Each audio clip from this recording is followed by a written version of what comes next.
Hello बच्चों, नवांकुर डिजी lessons में आपका स्वागत है। मैं वासुदेव शर्मा क्लास 9 हिंदी क्षितिज का अगला जो पाठ है आज उसको पढ़ाने जा रहा हूँ। इस पाठ का नाम है चंद्रगहना से लौटती बेर।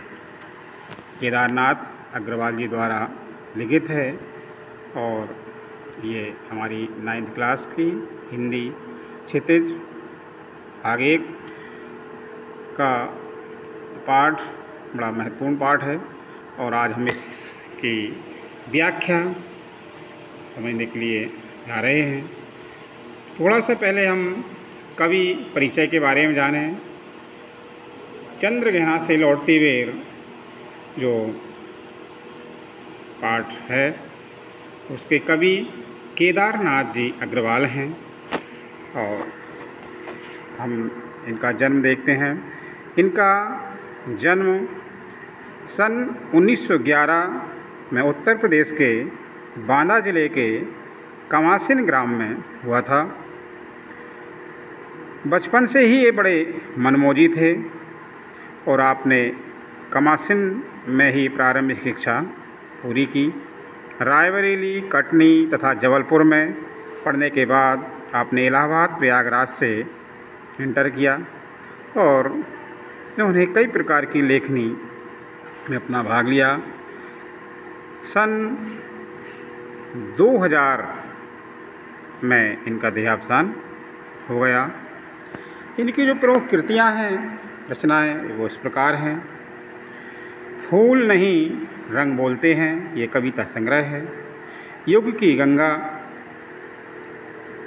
नींद के बादल, लोक और आलोक, पंख और पतवार, हे मेरी तुम, कहें केदार खरी खरी, अपूर्वा, बोले बोल अबोल आदि बहुत सारी इनकी प्रमुख चर्चित रचनाएं हैं।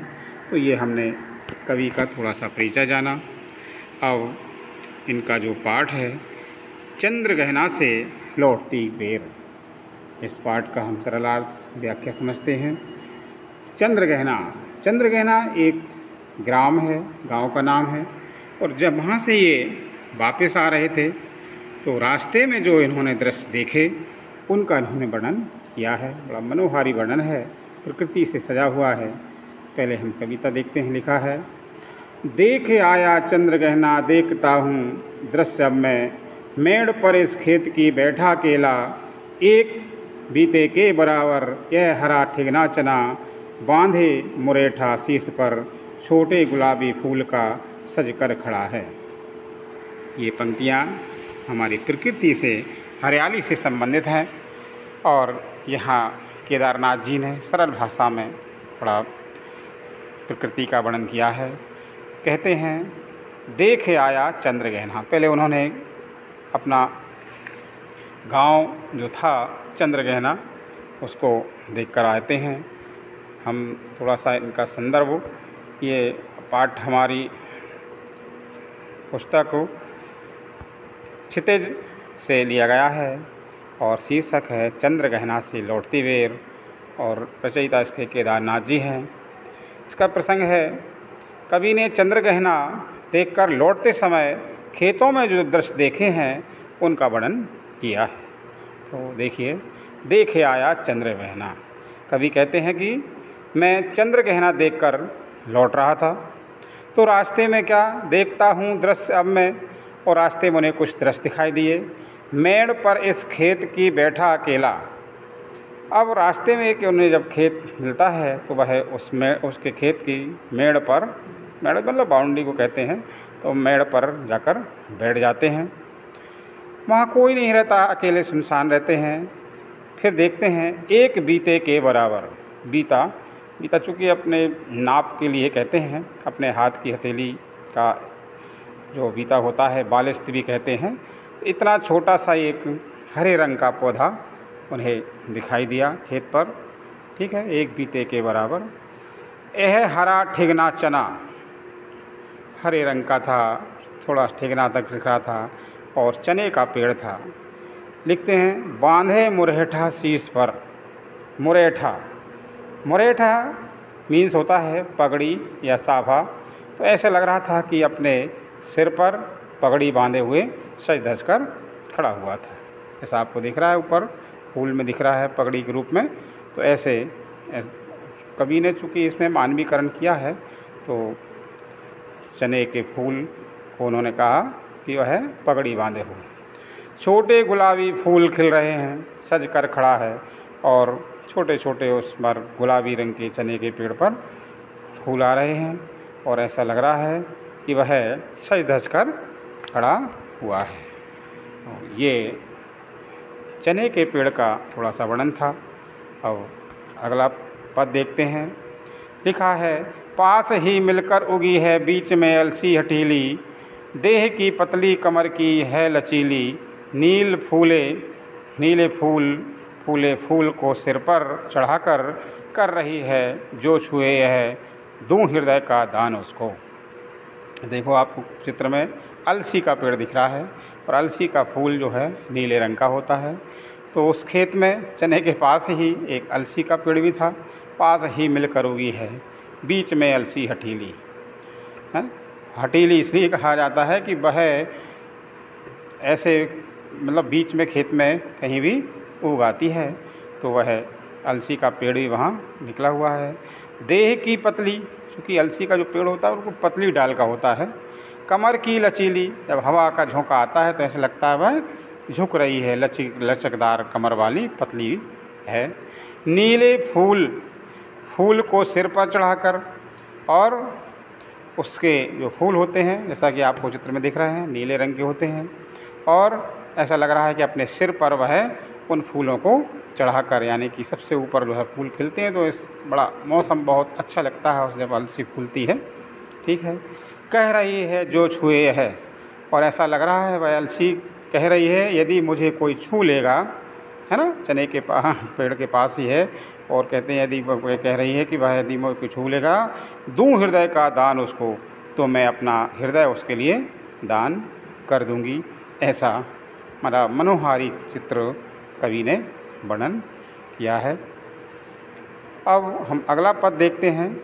अगला पद देखिए, लिखा है, और सरसों की न पूछो हो गई सबसे सयानी, हाथ पीले कर लिए हैं ब्याह मंडप में पधारी, फाग गाता मास फागुन आ गया है आज जैसे, देखता हूँ मैं स्वयंवर हो रहा है, प्रकृति का अनुराग अंचल हिल रहा है।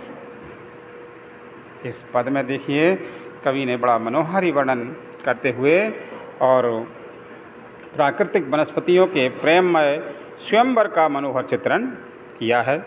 तो यहाँ दिया है, और सरसों की ना पूछो, खेत में सरसों के पेड़ उगाए हैं। देखिए आपको सरसों का खेत दिखाई दे रहा है एकदम पीले रंग का होता है। जब बीचों बीच जब किसी खेत में जब उगाती है सरसों, तो जब फागुन के महीने में फूलती है तो बड़ा सुहाना लगता है। तो कवि ने बड़ा अच्छा मनोहारी दृश्य किया है।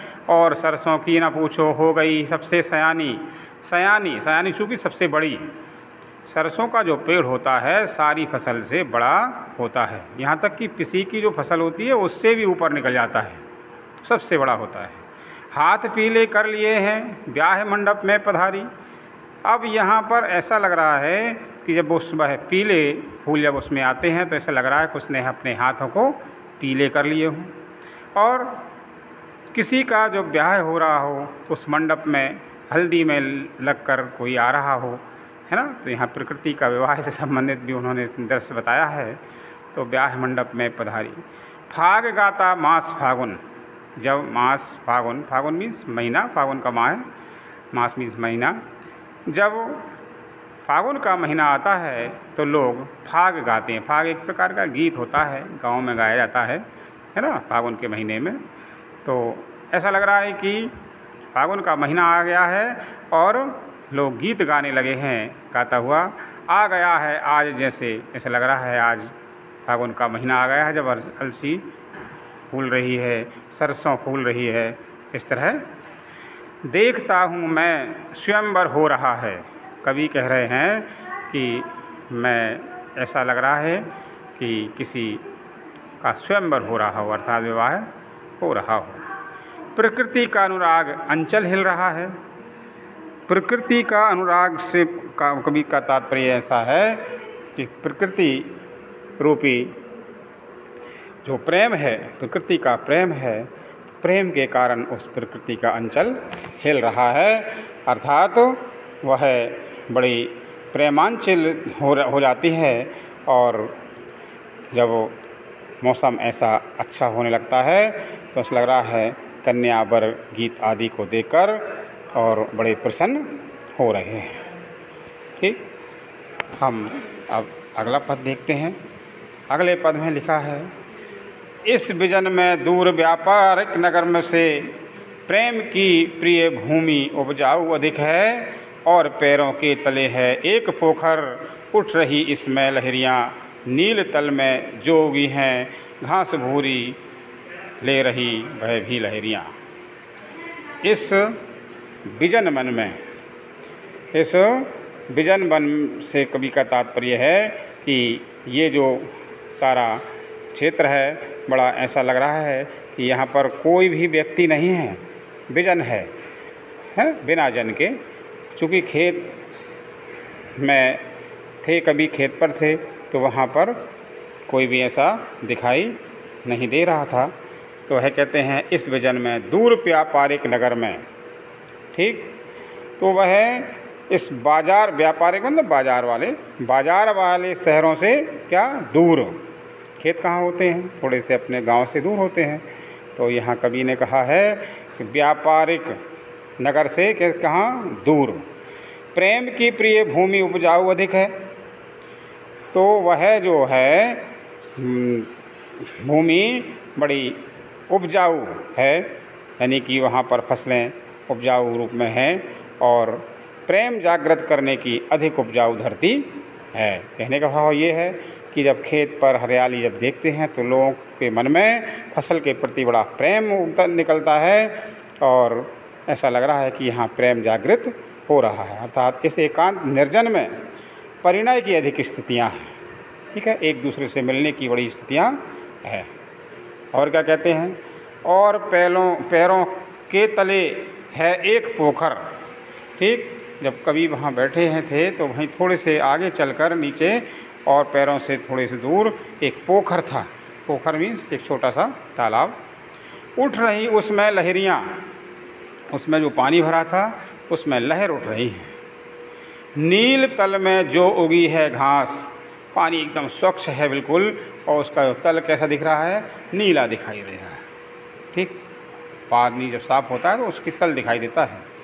ठीक, तो नील तल में जो उगी है घास भूरी, ठीक, और भूरी भूरे रंग की जो घास नीचे उगी थी वह भी साफ दिख रही है। ले रही वह भी लहरियाँ, जब पानी हिलता है तो वह घास भी लहरें मारती हुई दिखाई देती है।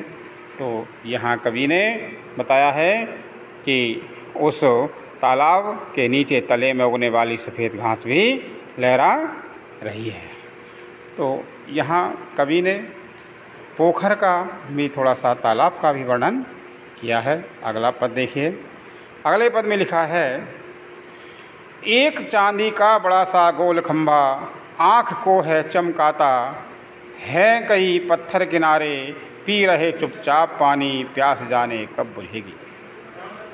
ठीक, एक चांदी का बड़ा सा गोल खंभा, एक चांदी का बड़ा सा गोल खंभा से मतलब है कि जब सूर्य की परछाई जब उस पोखर के पानी पर पड़ती है तो चांदी सा बड़ा गोलाकार खंभा सा चमचमाता दिखाई देने लगता है। जैसा कि आपको चित्र में दिखाई दे रहा है सूर्य की रोशनी उस जब पानी में दिखाई दे रही है तो चांदी का गोल खंभा जैसा दिखाई देता है। आँख को है चमकाता, चूँकि उस जब रोशनी पर जब हम आँख जमाते हैं तो पानी पर भी उस रोशनी के कारण हमारी आँखों में चकाचौंधी हो जाती है। कई पत्थर किनारे, उस तालाब के किनारे पर कई पत्थर पड़े हुए हैं। ठीक है, वैसे भी चूँकि पानी के जो होते हैं तालाब होते हैं उनके आसपास कई गोल मोल चाय जैसे कई पत्थर पड़े रहते हैं। तो पत्थर पड़े हुए हैं और क्या, पी रहे चुपचाप पानी, ऐसा लग रहा है कि वह उस पोखर का पानी पी रहे हों, बिल्कुल शांत हैं, वो चुपचाप हैं। प्यास जाने कब बुझेगी, और कभी क्या कह रहे हैं, ये ना मालूम कब से पड़े हैं ये पत्थर और चुपचाप हैं, तालाब का पानी पी रहे हैं और पता नहीं उनकी प्यास कब शांत होगी। कहने का भाव ये है कि पोखर के पास जो पत्थर पड़े हुए हैं और कवि ने उनको भी मानवीकरण रूप में लिया है और वो कह रहे हैं कि ये उस पोखर का तालाब का पानी पी रहे हैं और उनकी ना मालूम कब से पड़े हैं लेकिन उनकी प्यास नहीं बुझ रही है। तो इस प्रकार ये चंद्रगहना से लौटती बेर कवि को रास्ते में जो भी दृश्य दिखे उनका बड़ा प्यारा वर्णन किया है। अब हम अगले पद में चलते हैं। चुप खड़ा बगुला डुबाए टांग जल में, चुप खड़ा बगुला डुबाए टांग जल में, देखते ही मीन चंचल ध्यान निंद्रा त्यागता है, चट दबा कर चोंच में नीचे गले के डालता है। बगुला एक ऐसा सफ़ेद रंग का पक्षी होता है और वह शांत रूप में पानी के किनारे पर बैठा रहता है और ऐसा लगता है कि बड़ा ध्यान मग्न हो। कहते हैं ना बगला भक्ति कर रहे हैं, कहने को मतलब आँख बंद करके ऐसा लगता है, लेकिन उसका ध्यान कहाँ होता है, मछली पकड़ने के लिए होता है। तो वह देखिए आपको दिख रहा है चित्र में एक बगुला दिखाई दे रहा है, चुप खड़ा बगुला डुबाए टांग जल में। उसके टांग मीन्स पैरों को पानी में डुबाए रहता है, बाकी ऊपर पानी के ऊपर खड़ा रहता है। देखते ही मीन मीन्स मछली, चंचल जो कि मछली एक जगह स्थिर नहीं रहती, इसको चंचल कहा है, ठीक है, जैसे बच्चे चंचल होते हैं। तो मछली जो है बड़ी चंचल आती है, जब उसको देखता है तो ध्यान निद्रा त्यागता है। ऐसा लग रहा था मछली सोचती है तो ध्यान लगाए हुए है या नींद लगी हुई है, लेकिन मछली जैसे ही उसके पास आती है तो वह अपनी नींद रूपी ध्यान को त्यागता है, छोड़ देता है, चट दबा कर चोंच में, और फट से उस मछली के लिए अपनी चोंच में क्या करता है, दबा लेता है, नीचे गले के डालता है और वह तुरंत उस मछली के लिए निगल जाता है, ठीक है, गले से निगल जाता है। तो यहाँ ये तालाब की बड़े ही मनोहारी वर्णन और उसकी गतिविधियाँ के बारे में बड़ा अच्छा वर्णन किया है, ठीक है।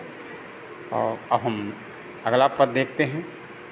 अगले पद में लिखा है, एक काले माथ वाली चतुर चिड़िया, श्वेत पंखों के झपाटे मार फौरन, टूट पड़ती है भरे जल के हृदय पर, एक उजली चटुल मछली, चोंच पीली मैं दबाकर दूर उड़ती है गगन में। कितना प्यारा मनोहारी दृश्य कवि केदारनाथ जी ने किया है, उस पोखर के बारे में ही वर्णन किया है, वहाँ के जीव जंतुओं का वर्णन कर रहे हैं। इस पद में देखिए लिख रहे हैं, एक काले माथ वाली चतुर चिड़िया, चूँकि पानी के ऊपर है ना, चिड़िया भी ऊपर उड़ती रहती, जो शिकारी चिड़िया होती हैं मछली खाने के उसमें लालच में रहती हैं, तो वह ऊपर उड़ती रहती है बिल्कुल जस्ट पानी के ऊपर। जैसे ही उनको पानी के नीचे मछली दिखाई देती है वह तुरंत जो है ना, जैसा कि दिख रहा है ना चित्र में, वह बिल्कुल चोंच डुबाती हुई नीचे चली जाती है और जब तक मछली नहीं पकड़ा जाती तब तक वह तुरंत उसको पकड़कर ऊपर आसमान में चली जाती है।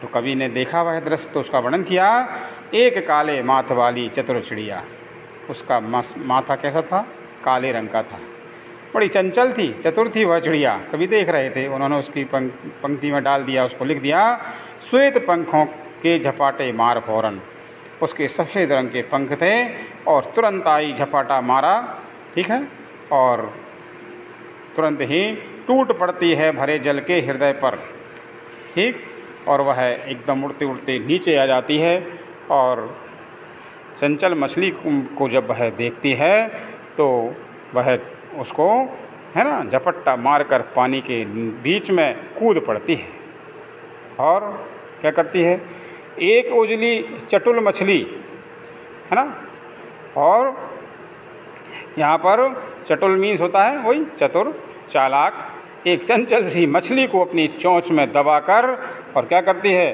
दूर उड़ती है गगन में और आसमान की ओर दूर उड़ती हुई चली जा रही है, ठीक। तो इस पद में जो कवि ने वर्णन किया है वह उस काली चिड़िया के बारे में बताया है ना, और उस समय के बारे में ये बताया है कि बड़ी चंचल होती है और भावों का मानविक अभिव्यंजना की है। अनुप्रास, मानवीकरण, अलंकारों का स्वाभाविक सौंदर्य वर्णन है। तो इस तरह ये पद होता है। अगले पद की ओर हम देखते हैं। देखिए लिखा है, ओ यहीं से भूमि ऊंची है यहाँ से, जहाँ से रेल की पटरी गई है, ट्रेन का टाइम नहीं है, मैं यहाँ स्वच्छंद हूँ, जाना नहीं है। चित्रकूट की अनगढ़ चौड़ी, कम ऊंची ऊंची पहाड़ियाँ दूर दिशाओं तक फैली हैं। जब कवि ने थोड़ा सा और देखा, ओ यहीं से, ठीक, और वहीं से क्या होता है, भूमि ऊंची है जहाँ से, क्योंकि अब मेड़ खेत नीचे था, जब ऊपर को थोड़ा सा देखते हैं तो वहाँ पर और ऊंची जो थी बाउंड्री बनी हुई थी, भूमि थी, ठीक, तो वहाँ पर कवि के लिए रेल की पटरी दिखाई देती है। रेल की पटरी, पहाड़ियाँ, अनुपजाऊ भूमि आदि का वर्णन इसमें उन्होंने किया है। तो भूमि ऊंची है जहाँ से रेल की पटरी गई है, ठीक, तो हमने देखा होगा चित्र में आपको जो दिख रहा है ना, जहाँ रेल की पटरी जाती है तो उसके दोनों ओर बहुत नीचा ढाल दिया जाता है और वहीं पर खेत होते हैं। तो वहाँ से कवि ने जब थोड़ा सा ऊपर को देखा, सुनसान था और रेल की पटरी गई थी। रेल का टाइम, ट्रेन का टाइम नहीं था, क्योंकि अब टाइम से चलती है ट्रेन, तो उस समय नहीं था ट्रेन का टाइम। मैं यहाँ स्वच्छंद हूँ, और कवि कहते हैं मैं यहाँ पर कैसा हूँ, स्वच्छंद हूँ।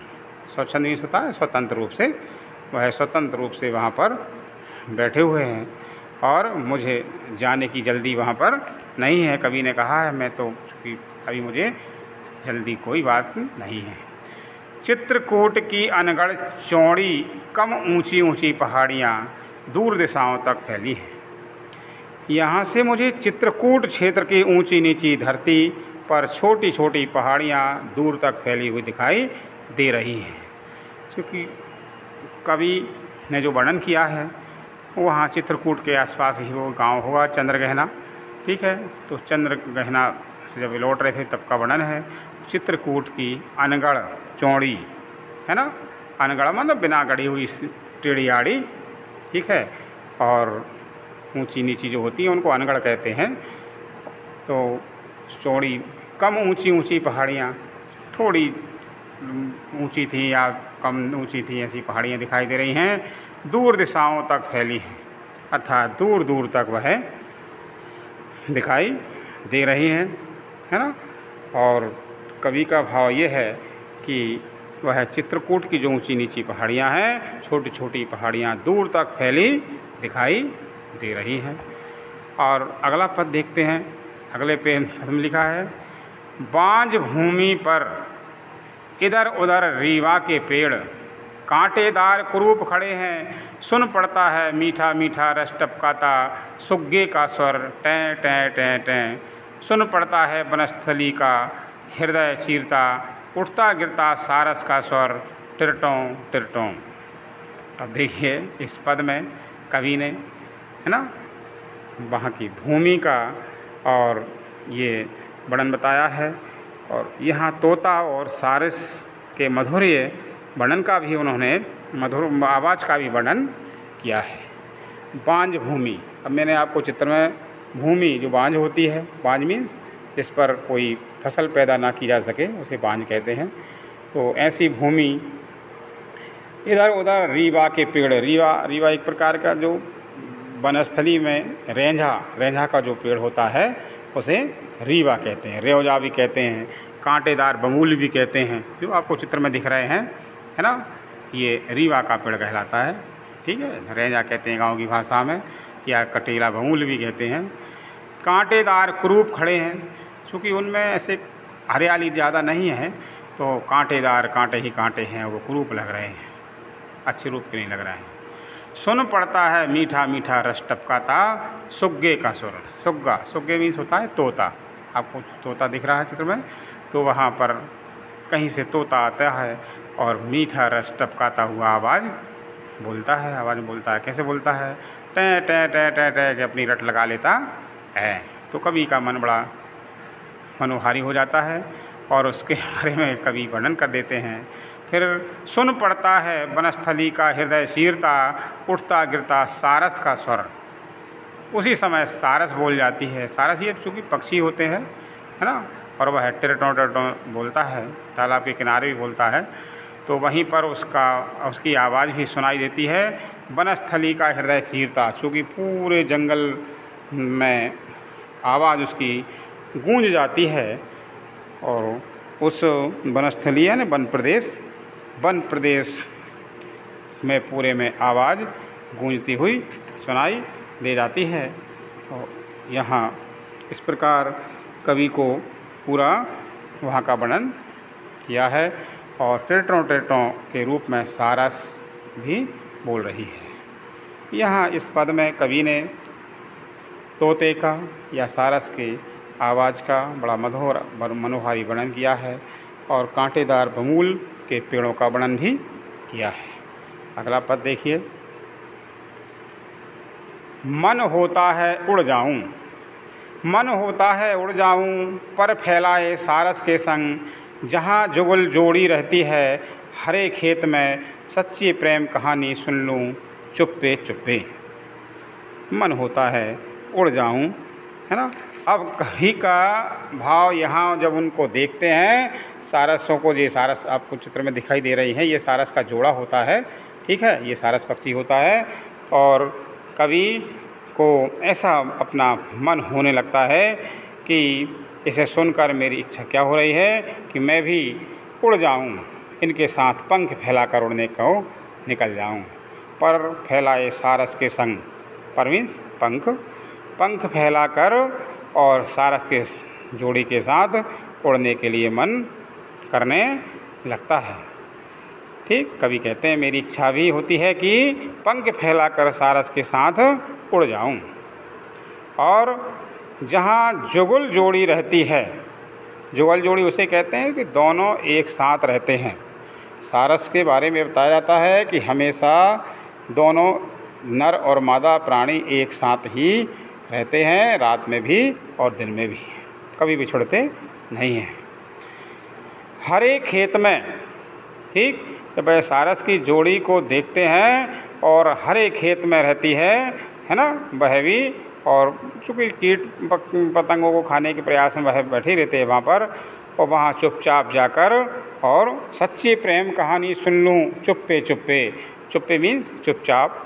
तो ऐसा मन हो रहा है कवि का कि उनकी जो प्रेम कहानी एक दूसरे की बोल रहे हैं, और कवि सोचते हैं कि मेरे यदि पंख होते तो मैं भी इनके पास पहुंचता और प्रेम कहानी सुनने के लिए और सुनता और आनंद प्राप्त करता। तो यहाँ इस पद में भी कवि ने सारस के जोड़े का बड़ा मनोहारी वर्णन किया है, और कवि ने अपने आप में कहा कि यदि मेरे भी पंख होते तो मैं भी उनके पास उड़कर चला जाता। तो इस पद में कवि ने तोते और सारस के मधुर स्वर का बड़ा मनोहारी वर्णन किया है। सारस के जोड़े की सच्ची प्रेम कहानी सुनाने की इच्छा अंकित की है, और सरल सुबोध भाषा का प्रयोग किया गया है। पुनरुक्ति, प्रकाश और अनुप्रास अलंकार की छटा दिखाई देती है। तो इस तरह ये हमारा पाठ चंद्रगहना से लौटती बेर की व्याख्या सरलार्थ समाप्त होता है। और मुझे आशा है आप विद्यार्थियों को इस पाठ को समझने में सहायता मिलेगी। और मैं वासुदेव शर्मा आपसे इसी आशा के साथ विदा लेता हूँ कि ये पाठ आप अपनी पुस्तक खोलकर जब इस व्याख्या को समझेंगे, देखेंगे, सरलार्थ देखेंगे, तो उसको समझ सकेंगे, पढ़ सकेंगे। और अब अगले ऑडियो में मैं इस पाठ के प्रश्नोत्तरों की ओर आपके लिए ले चलूँगा, तो अभ्यास की ओर। अभी मैंने इस पाठ में आपके लिए व्याख्या समझाई है, तब तक के लिए आपसे विदा लेते हैं सभी बच्चों को, और इस वीडियो को देखने वाले सभी लोगों को सादर नमस्कार।